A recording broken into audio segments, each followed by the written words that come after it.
O Senhor foi o socorro para estas pessoas que estavam depressivas, estavam viciadas, doentes na alma, no corpo. Pessoas que não tinham família, não tinham futuro, não tinham perspectiva de vida, não tinham prosperidade, não tinham nada, só problemas, só decepções, só amargura.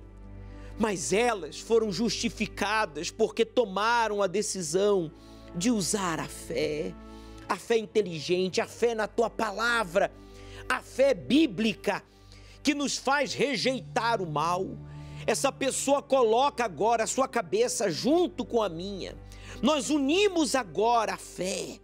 Eu peço, Senhor Espírito Santo, envolva agora este corpo que está depressivo, que está doente, viciado, oprimido por uma dor, por um vício, por uma doença. Seja qual for a situação que esteja perturbando a mente, o coração e afetando a família, afetando o casamento, afetando a vida econômica, porque essa pessoa não tem cabeça. Não tem cabeça para administrar, para lidar com os problemas, lidar com as pessoas.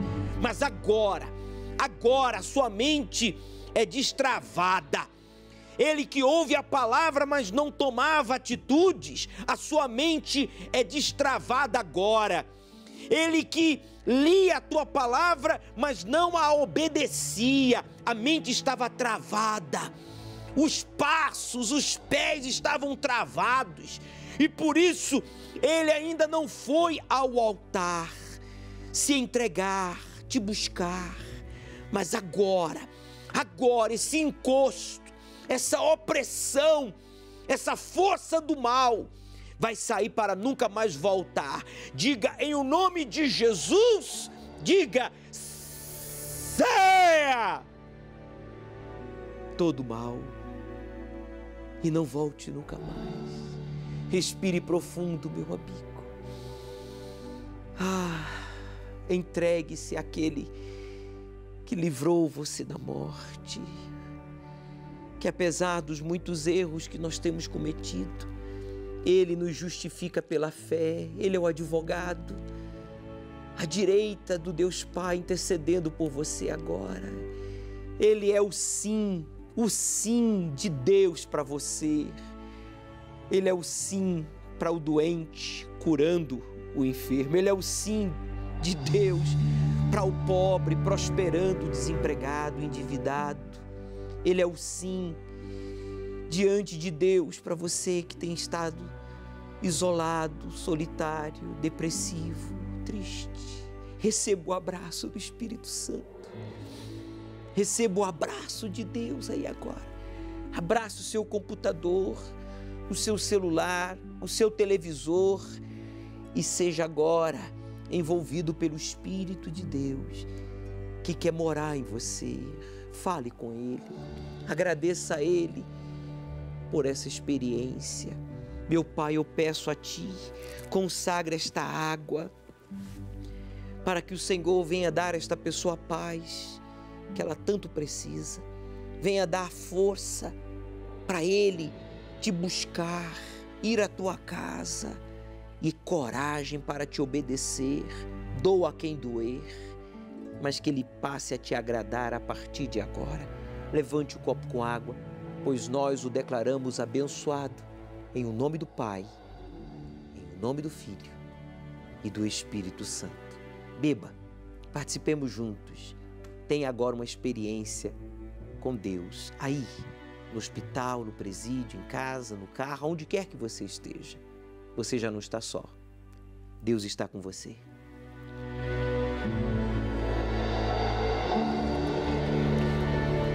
Ele envolve o seu ser, Ele envolve o seu corpo e a sua alma Ele traz a paz, a segurança. Você que está afastado, conhece a verdade, mas está afastado, tem se iludido em fantasias, promessas vazias, ilusões. Você já caiu na real. Meu amigo, só em Deus temos paz, felicidade e segurança. tome a decisão de se batizar nas águas, já neste domingo da Santa Ceia, da luta com Deus. Você que não se batizou nas águas ainda, você que diz, bicho, eu não quero mais essa vida que eu estou vivendo, eu já não aguento mais ser essa pessoa que eu tenho sido, nem eu mesmo me suporto de tão amargurado, agressivo, triste, negativo que eu tenho sido. Só tem um jeito, meu amigo.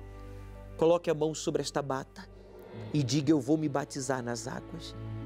Eu vou sepultar o meu passado por meio do batismo em nome do Pai, do Filho e do Espírito Santo, para a remissão de pecados, e eu vou viver uma vida nova a partir deste domingo da luta com Deus. Amém. Graças a Deus. Neste domingo, você também terá a oportunidade de participar da Santa Ceia. O Senhor é quem te guarda, é a tua sombra direita. Ele guarda a tua alma, te protege contra o mal. Ele guarda a tua entrada e a tua saída, desde agora e para sempre. O Senhor é quem te guarda, é a tua sombra direita. Ele guarda a tua alma, te protege contra o mal. Ele guarda a tua entrada e a tua saída, desde agora e para sempre.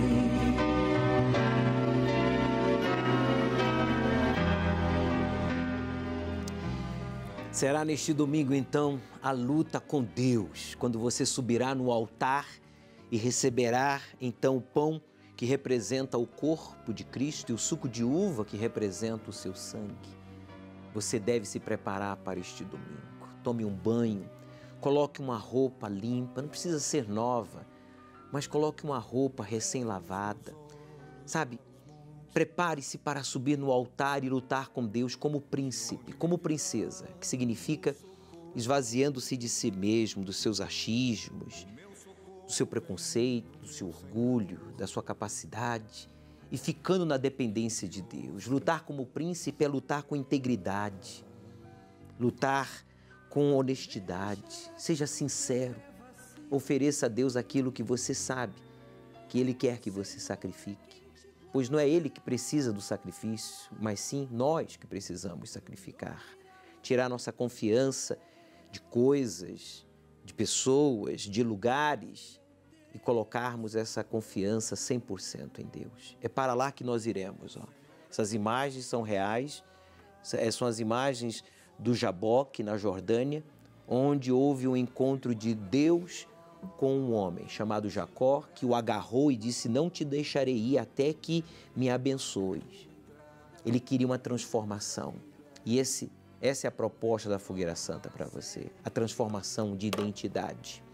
Está escrito que ele chamou este lugar de Peniel, que significa em hebraico a face de Deus. Para mais informação, você pode entrar em contato com a nossa central de atendimento, que está à sua inteira disposição através do número 3573-3535, 0 operadora 11. Às 18 horas, ao pôr do sol, estaremos aqui no Templo de Salomão, dando continuidade ao estudo do livro do Apocalipse. Aceite o desafio de obedecer ao Deus vivo e Ele transformará a sua vida. O Senhor é quem te guarda, é a tua sombra direita.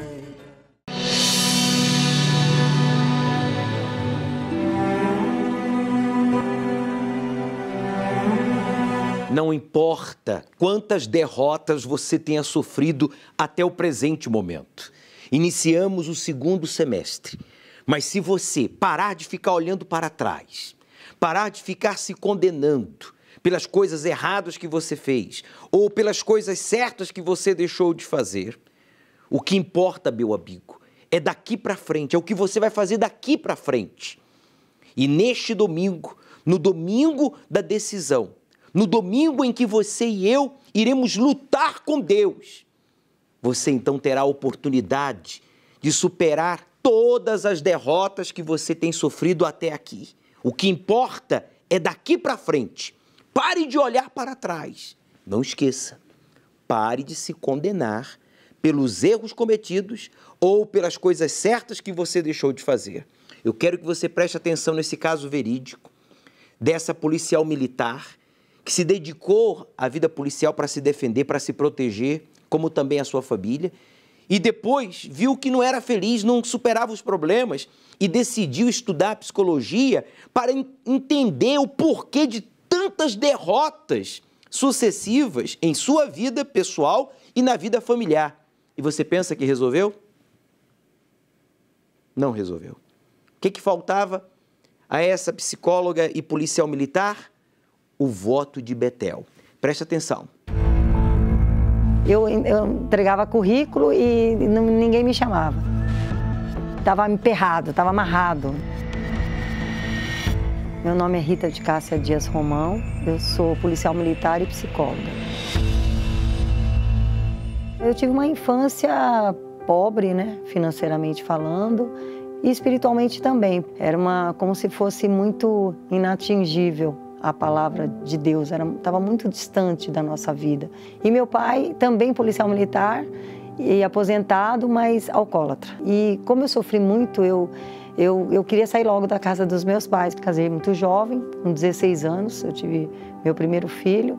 E fiquei também um tempo casada e meu marido também começou a usar o álcool. E aí começou a desestruturar a nossa família, acabamos se separando. E a minha mãe também falava, nunca dependa de homem nenhum. Se você depender de homem, você está perdida. Você tem que trabalhar e conquistar suas coisas. Comecei a estudar e entrei na polícia. Também me ingressei na faculdade de psicologia, até para poder entender essa Rita, né? Eu não trabalhava na área da psicologia porque eu entregava currículo e ninguém me chamava. E estava emperrado, estava amarrado. E aí, quando eu me separei, eu adquiri muitas dívidas, né? Que ele deixou comigo, cartão, um monte de dívida. E casei novamente. Aí, quando eu casei novamente, eu estava já com essas dívidas e a minha vida financeira estava péssima. Frustrada no ramo da psicologia, porque eu queria atuar dentro da Polícia Militar, não conseguia. E a minha vida financeira estava péssima. E assim, eu não conseguia nem limpar o nome, porque eu era algo assim que não era muito, mas eu não conseguia, estava amarrado. Nesse dia, meu esposo veio e falou para mim, olha Rita, nós estamos de férias, apareceu aqui para mim Templo de Salomão no celular, aqui, uma chamada, por que você não quer ir lá? Aí foi até engraçado porque eu falei para ele, mas na Universal? Então assim, muitos preconceitos, né? Mas a gente veio.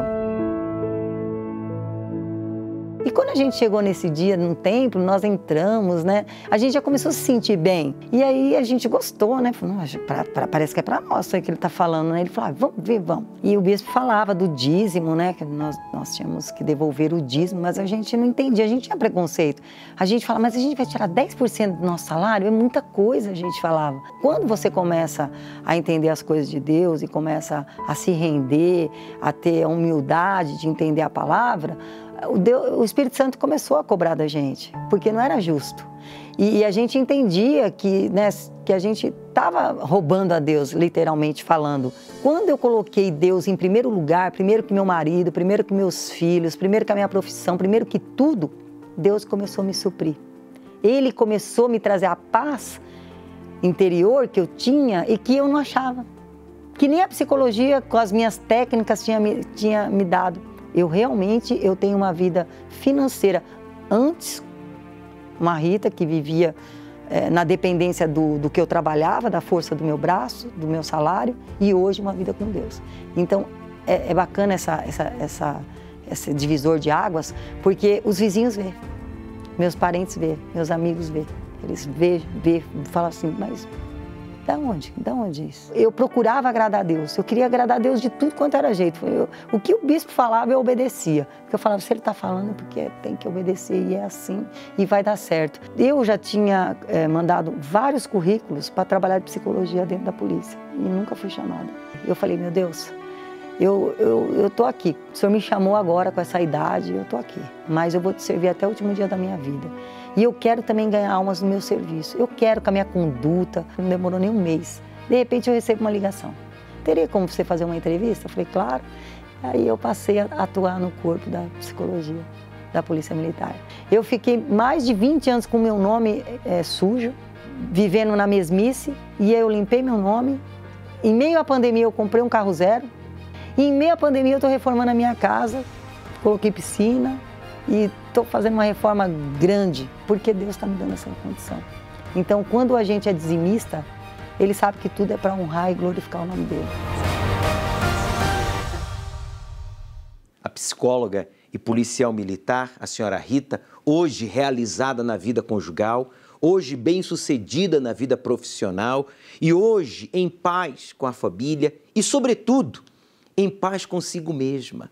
Hoje, esta senhora, cheia do Espírito Santo, pode ser uma melhor esposa, uma melhor filha, uma melhor irmã, uma melhor profissional. Hoje, ela é um exemplo para todos nós. Meu amigo, preste atenção. Não fique esperando que as circunstâncias sejam favoráveis para que você venha tomar as decisões que você tem que tomar, que inclusive você deveria ter tomado no primeiro semestre. Deveria ter tomado no ano passado, porque você conhece a palavra de Deus, você conhece o sagrado. Você conhece o sagrado, mas você não tomou as decisões esperando que as circunstâncias fossem favoráveis. E o tempo passou, iniciamos o segundo semestre e você está aí de braços cruzados. Revolte-se contra esta situação. Faça o que fez a senhora Rita, o voto de Betel. O voto de Betel é ter a Deus como seu único Senhor, provedor, guia, protetor e salvador. E Deus começou a abrir as portas e o mais importante, ela foi cheia do Espírito de Deus. Essa é a proposta para você. Domingo agora, dia 11, diga, é o dia da minha decisão, de lutar com Deus. Vamos lutar com Deus. Para de lutar contra Deus. Para de lutar contra Deus, porque o voto de Betel é você não se deixar influenciar pelos outros que não creem em Deus e na Bíblia Sagrada. Pare de lutar contra Deus. Pare de se deixar influenciar pelas pessoas que não creem e junte-se às mais de 12 milhões de pessoas da Universal que creem em Deus, não de boca, mas crê como está escrito e por isso lutamos não contra Deus, mas lutamos com Deus para que Ele cumpra em nossa vida o que Ele prometeu. Lutar é o que você mais tem feito na vida. Porém, a frustração é o seu retrato, pois parece que nessa batalha constante, tudo tem sido em vão. Por mais que conquiste algo, parece que aquilo não foi o suficiente. Ainda falta alguma coisa. Jacó passou a vida inteira lutando. Já lutava desde o ventre materno com seu irmão. Lutou 14 anos pelo grande amor, para se tornar um homem rico e próspero. Mas o que faltava para Jacó era lutar pela mudança do seu interior, pois tudo o que havia conquistado por fora não compensava o seu fracasso por dentro. Até que no Val de Jaboque lutou com Deus e recebeu dele uma nova identidade. Chegou a hora de você lutar da maneira certa, no lugar certo, por aquilo que realmente importa e que trará a verdadeira mudança. A mudança de dentro para fora. Fogueira Santa no Val de Jaboque. Procure hoje uma Igreja Universal do Reino de Deus e saiba como participar.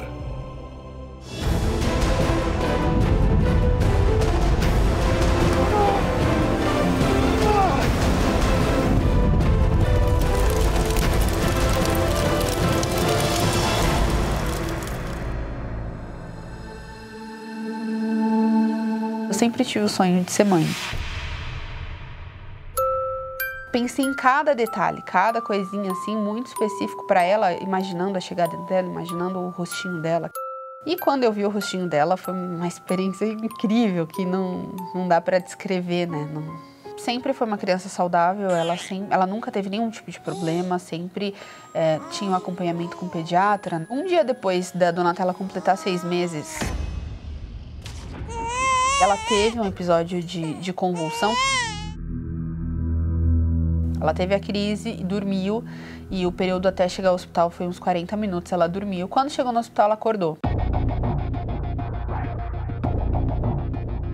E aí a médica olhou, achou estranho, e aí já começou... Aí a médica ainda puxou um guardanapo, começou a anotar um monte de informação. E aí eu liguei pra ele e falei, ó, a médica falou que vai ter que internar porque ela tá tendo convulsão e eles não sabem o porquê. Por causa da pandemia, eu tive que sair. Então eu fiquei do lado de fora do hospital. Daqui a pouco eu recebo uma ligação da Thaís e ela fala assim, a Donatella vai ficar internada. E ali o chão desabou, né? E aí eles acharam melhor levar direto para UTI. Tinha 2 tipos de respiradores, um para entubar ela e um outro de ventilação mecânica. No momento em que os médicos estavam ali cercados, né, com ela, o meu tio, ele me ligou, ele é o pastor da Universal e ele estava acompanhando a gente, né, mesmo de longe ele estava acompanhando a gente. E no momento ele começou a fazer uma oração. Ele falou, você consegue colocar a mão nela? Eu falei, consigo.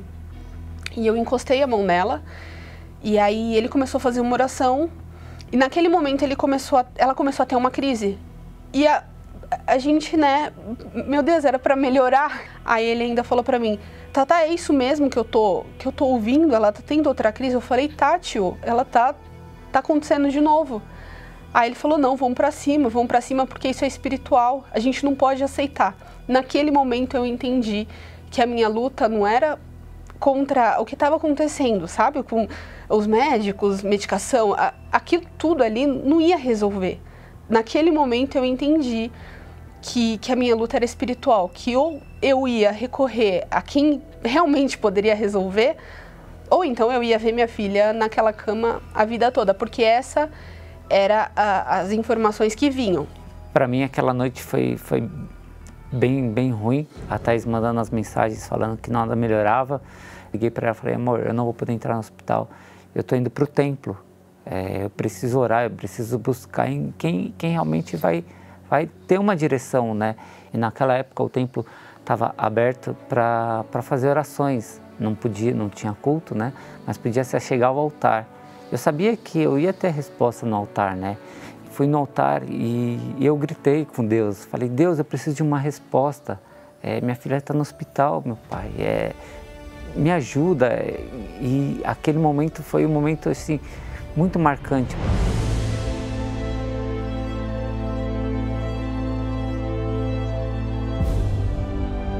A sair daqui, eu já liguei para a Thaís e falei, amor, a gente vai com tudo para o altar. A gente precisava chamar a atenção de Deus, a gente precisasse que Deus olhasse pra gente, porque naquele momento a gente via que os médicos não sabiam o que fazer, a gente não podia fazer nada, a gente só, né, do lado de fora, ele do lado de fora do hospital, estava mais distante ainda. E a gente sabia que a gente já tinha vivido experiências, a gente conhecia Deus, né? E a gente sabia o que Deus podia fazer. Na época a gente estava negociando um apartamento, a gente, né, já tinha quase que fechado já a compra de um apartamento. A gente tinha vendido um outro apartamento que a gente tinha, então estava com dinheiro para dar de entrada nesse outro. E ele falou, amor, é o apartamento, a gente vai com tudo, a gente vai ficar sem nada. Eu falei, amém, vamos. E foi o que a gente fez. Na hora a gente já começou a juntar de uma conta de outra. Não dava para fazer o valor inteiro, então eu fui fazendo aos poucos. E enquanto eu ia fazendo, chegava um médico, chegava outro, e eu fui fazendo. Quando eu terminei de fazer a última, que eu finalizei, que deu lá a transferência concluída, deu tudo certo, ela teve a última convulsão. Foi assim, a pior convulsão que ela teve, ela virou todo pro lado, assim. Naquele momento, eu tava leve, eu tava em paz. E eu entreguei ela nas mãos de Deus e eu abri mão de tudo, assim. Naquele momento, ela não teve mais nada. Ela dormiu e ela acordou. Ela acordou outra criança. Ela não parecia que ela tinha tido a noite que a gente teve, sabe? De médico, de exame, de remédio, de nada. Era outra criança. A resposta de Deus foi imediatamente. Eu passei mais 4 dias na UTI com ela, porque os médicos começaram a virar ela de ponta cabeça. Eles queriam entender o que estava acontecendo e o que tinha causado aquilo. Só que todos os exames que eles faziam dava normal. Nada, não acusou nada. Nenhum tipo de exame, eles repetiam o exame. Eles faziam o exame, dava normal, eles repetiam o exame. O sacrifício, valor, é mínimo. Eu daria 10 vezes mais se eu tivesse, porque não tem preço isso. Ter a saúde da sua filha, ver ela bem, ver ela parar de ser furada, isso não tem preço. De lá para cá ela não teve mais nada. Ela é uma criança saudável, que corre, que brinca.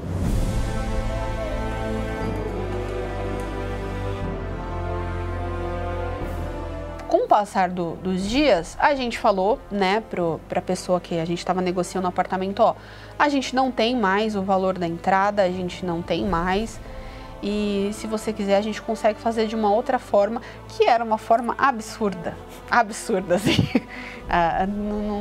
aos olhos humanos é impossível. E a pessoa aceitou o que a gente propôs para ela de uma forma inexplicável, foi uma coisa assim que... e hoje a gente conseguiu comprar aquilo que a gente tinha, né? A gente abriu mão, a gente conseguiu comprar, Deus entregou na nossa mão assim de forma sobrenatural. A gente mora bem, a gente, né, num apartamento bem localizado, alto padrão, uma coisa completamente fora daquilo que a gente tinha até sonhado, né? Fora a gente sonhou com aquilo, mas não para agora, né? Pelas condições humanas, seria um pouquinho mais para frente, mas Deus honrou, a gente hoje mora bem, a gente tem um casamento abençoado, a gente tem a nossa filha completamente curada, que é a alegria da nossa vida, né, do nosso dia a dia. Mas nada se compara, tudo que a gente tem, tudo que a gente vive, a forma que a gente vive hoje, nada se compara com alegria e ser preenchido com o Espírito Santo. E eu aprendi o valor do altar. Eu tenho que entregar e colocar Deus em primeiro lugar. Então, a partir dessa experiência, eu aprendi, eu valorizei o altar que a gente tem, esse canal direto com Deus que a gente tem, é uma coisa muito poderosa.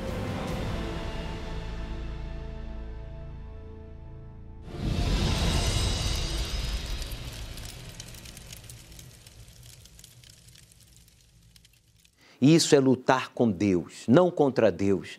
Quando você exercita a fé e esvazia-se de si mesmo, de coisas, de pessoas, de sonhos, foi o que fez este pai de família, foi o que fez esta mãe, vendo a sua filha tendo convulsões toda noite, toda madrugada. Eles foram para o altar. Se eles lutassem contra Deus, hoje seriam incrédulos, né? Seriam ex-crentes, desigrejados, mas não ficaram murmurando, nem culpando a Deus, mas viram que o problema era de ordem espiritual. E quando o problema é de ordem espiritual, não adianta. Educação, formação, os melhores especialistas, os melhores médicos, os melhores advogados não podem resolver o seu problema. Só Deus, meu amigo, só Deus. E Deus resolve. Quando você vai para o altar, transformou a ambos, ressuscitou literalmente essa coisa linda. É isso que Deus quer fazer com a sua vida. Ele quer te ressuscitar, Ele quer te transformar, Ele quer te encher do seu espírito para que você seja uma bênção para a sua família. Creia.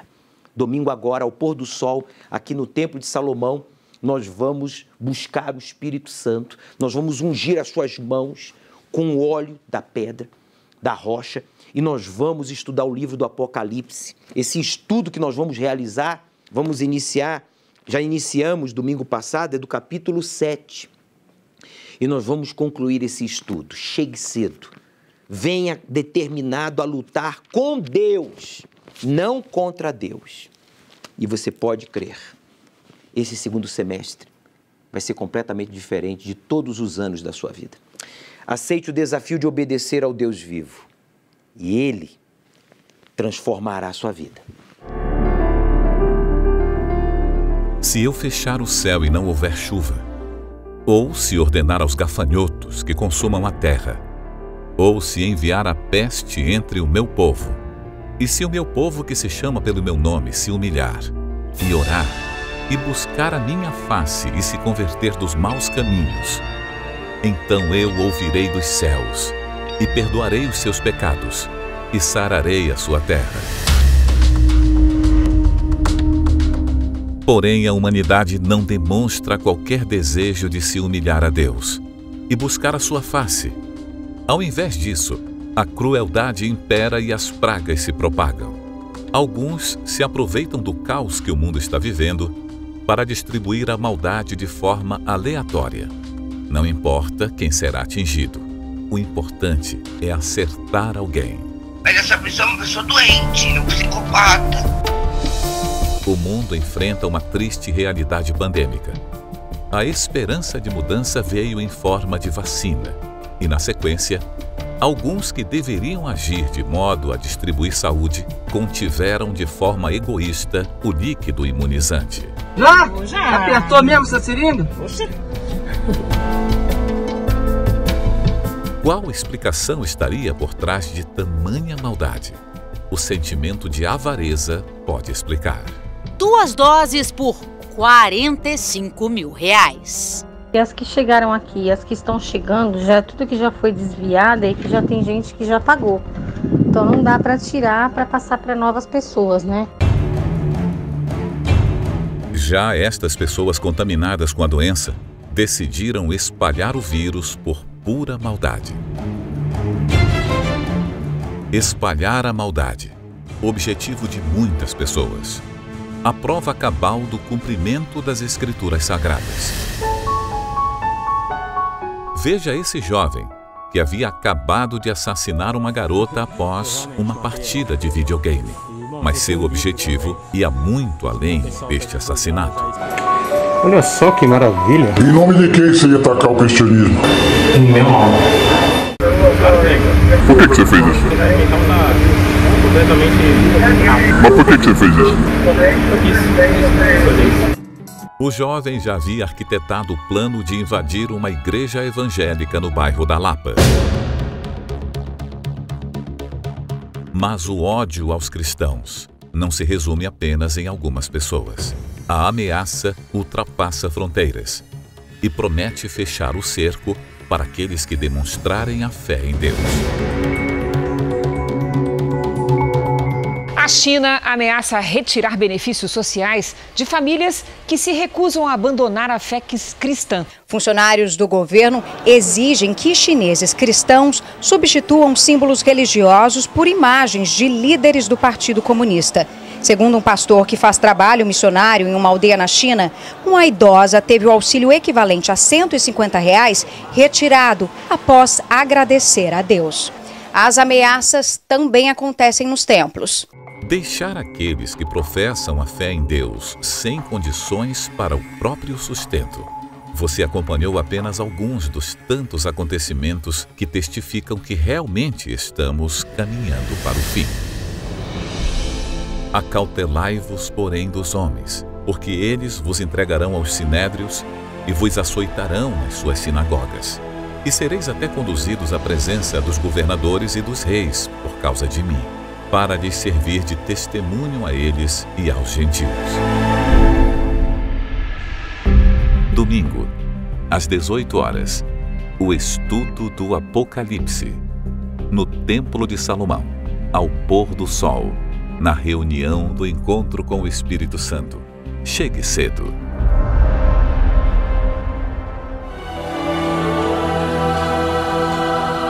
Um dia o sol não vai brilhar no céu e dirão: se apagou na escuridão.